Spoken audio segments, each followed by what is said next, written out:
Welcome back at 6:52. Time for the morning sprint. It's election day in Wisconsin. Several state and local races are on the ballot today. You'll have a chance to weigh in if you show up at 7 o'clock this morning or sometime before 8 o'clock this evening. Remember to bring your state issue ID. Derek Chauvin's murder trial continues this morning in Minneapolis. Week 2 opened with testimony from an ER doctor and the chief of the city's police department. Chief Madera Arredondo told jurors Chauvin violated police procedures and training when he kneeled on George Floyd's neck for more than 9 minutes. He said once Floyd had stopped resisting, any type of hold should also have stopped. Gonzaga's quest for a perfect record fell short last night. The Baylor Bears upset the Bulldogs 86-70 to win their first ever national championship. Gonzaga finished the season with a pretty respectable 31-1 record. Congrats to them. UW Athletic Director Barry Alvarez expected to formally announce his retirement tonight. The Journal-Sentinel reports Alvarez plans to step down before the start of the next school year. Alvarez brought the Badgers to prominence in the 90s as the only Big Ten coach to win consecutive Rose Bowls. He served as UW's athletic director since 2006. The Dane County Medical Examiner has identified the pedestrian who died after being hit by a car on East Washington Avenue Saturday night. 37-year-old Ashley Taylor was hit just past the Stoughton Road intersection near the High V. Madison Police and the Medical Examiner's office are still investigating. Some breaking news overnight. Police also investigating a robbery on the city's east side.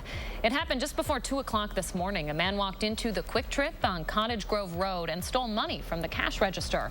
If you might have seen something or know anything about the crime, you're asked to call the number on your screen right now. That's for Crime Stoppers. Just into our newsroom, within the last 20 minutes, President Biden will move up the vaccine eligibility deadline to April 19th. That is 2 weeks from today. The original date was May 1st.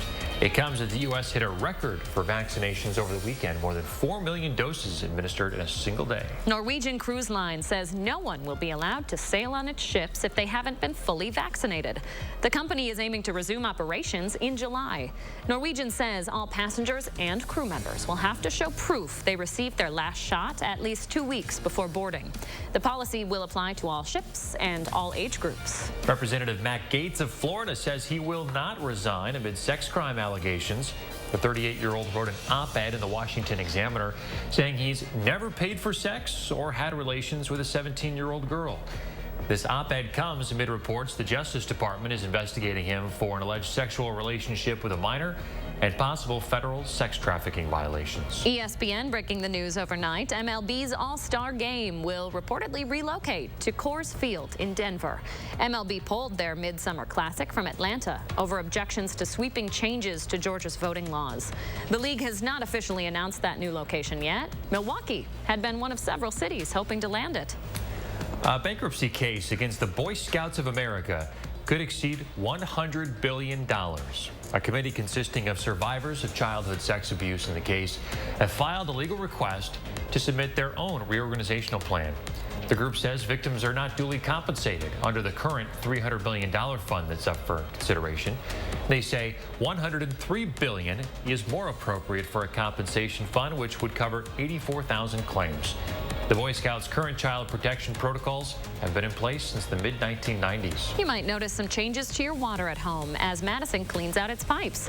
Right now, the city's water utility is flushing out the mains. From now through October, crews will move water at high speeds through the pipes.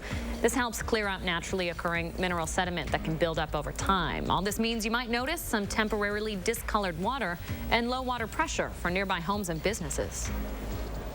And we are at 59 degrees this morning, mostly cloudy skies here in the 608. We'll see more sunshine as we go throughout your morning. 59 for Janesville, 60 show up just back towards the west. I've been watching radar this morning. We've seen one lone thunderstorm. That's through Juneau and Adams counties right now. But other than that, most of us are quiet today. We'll have that chance of storms this morning. Otherwise, we're partly cloudy. We warm up to 78 this afternoon. Thank you very much, Chris. And thanks for joining us on your Tuesday, folks. Stay dry. Enjoy your day. We'll see you back here tomorrow morning.